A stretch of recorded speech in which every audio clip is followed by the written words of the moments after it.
Hi, everybody! Roar!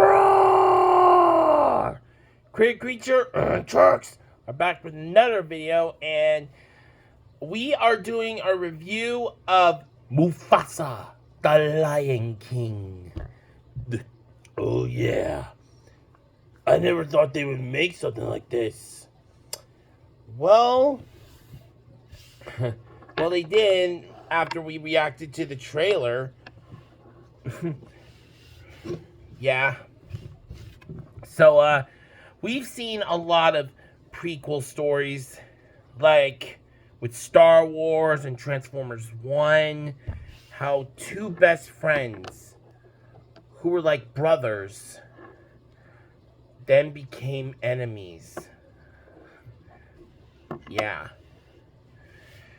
And now we saw it from Star Wars and Transformers, but now we're going to see how Mufasa became the king of the Pride Lands and how Scar became who he was. Yeah. So, it all starts, well, this is like both a sequel and a prequel. Rafiki is telling the story of Mufasa and Taka, who becomes Scar. Yeah, with Timon and Pumbaa offering color commentary in between the story. Why those two? Yeah, so it all starts after Simba becomes king of the Pride Lands. He and Nala have their daughter Kiara. Well, and while she's waiting for her parents to come back, Timon and Pumbaa are watching over her, and Rafiki is telling Kiara the story of Mufasa, her grandfather. I loved this movie. It was great. I've always been a fan of The Lion King. And then watching the second movie, Simba's Pride with Kiara. And then came Lion Guard. All about Kion. Who would have thought? And I was thinking, where was he during Lion King 2?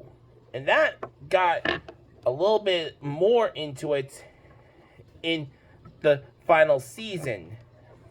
Well, enough about that, but we also see the beginning with Mufasa with his father and his mother searching for the valley of the mythical Malele. But then a flood happens and separates Mufasa from his mother and father. But after that, he is rescued by a young royal cub, Taka, who we know becomes Scar. Taka saved him from being eaten by crocodiles. Yeah. And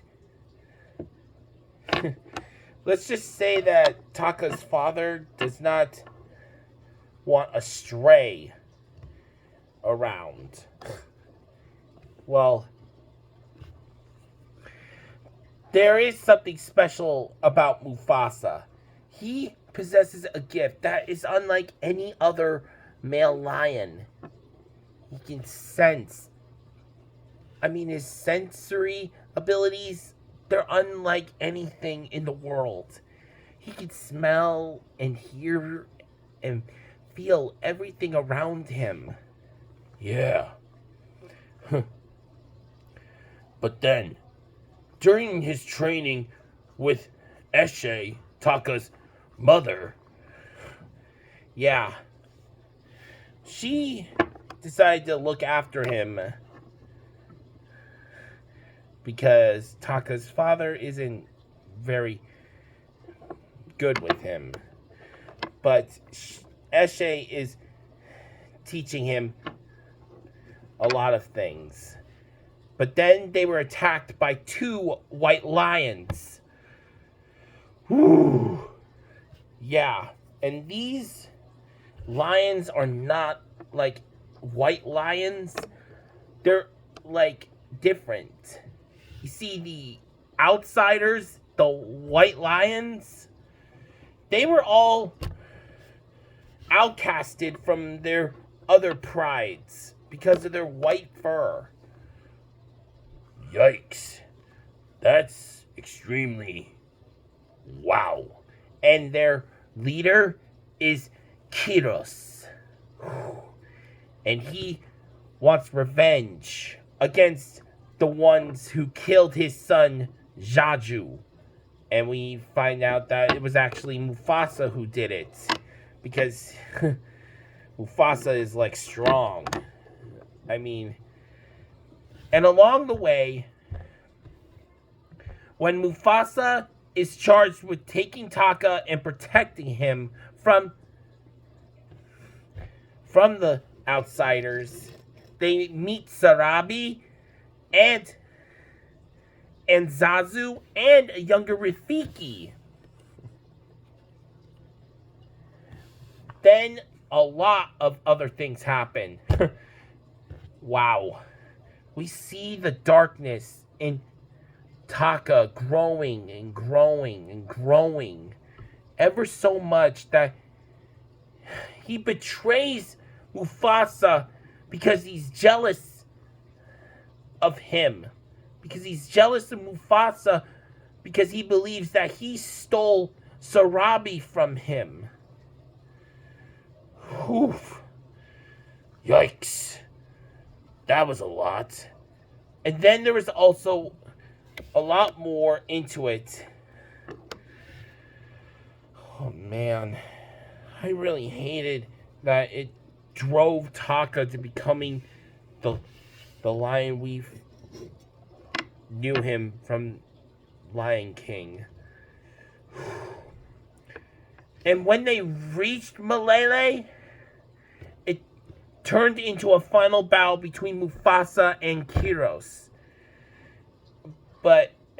And then during that battle, Kiros was the one who gave Taka the scar. And in that battle, Mufasa won against Kiros. And becoming the king of Malele. But I thought he was supposed to be the king of the Pride Lands. He is. And it's incredible. Because Malele is the Pride Lands. Oh, that makes sense. Yeah. And he did it by uniting all the animals to help him fight against the outsiders. And after that, they named him king. And Mufasa's mother was there, waiting for him. They reunited. It was so beautiful. And that is when Taka told Mufasa to call him Scar. Because Mufasa refuses to call him Taka anymore. But, yeah, and Mufasa's father died during the flood as well. I thought he would at least get to see him, too. And at the end, when Mufasa is going to roar on Pride Rock, the newly formed Pride Rock, he roars in triumph. Yeah, like right when Kiara is roaring at the skies, just like in Back and Forth things where Mufasa is roaring from the past, Kiara is roaring in the present, a roar that spans across time, and he sees her grandfather's spirit watching over her. Yeah, and after all that, it is incredible what happens next. After her parents come back, they bring with them her new little brother, Kion, the leader of the Lion Guard. Yep. She will love Kion forever. And then the first thing she does with her little brother is tell him the story of their grandfather, Mufasa. And that is where the story ends.